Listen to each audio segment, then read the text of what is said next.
tidak akan pernah mengerti apa itu arti Natal tanpa kita percaya dengan pengorbanan Tuhan kita Yesus Kristus di kayu salib. Nah, hari ini saya akan menceritakan tentang apa itu arti pengorbanan. Pada suatu di musim dingin yang sangat keras, tepatnya di Jerman pada masa Perang Dunia Kedua, ada sebuah rumah sakit yang terisolasi atau terkurung.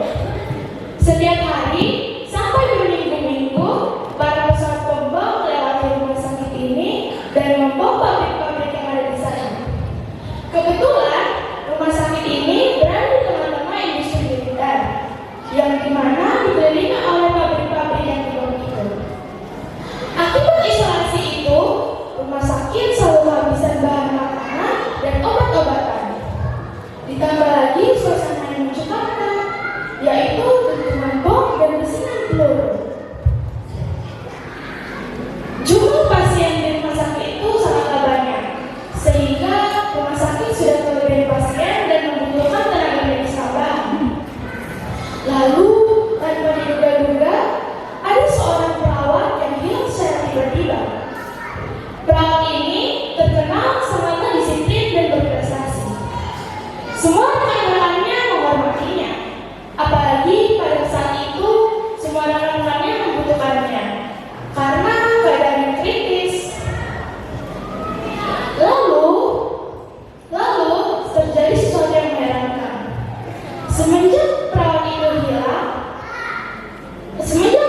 itu hilang, para pesawat bom sudah mulai jarang terdengar.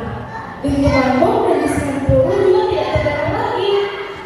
Akhirnya orang-orang pun mengira bahwa musuh sudah mulai merasa kalah.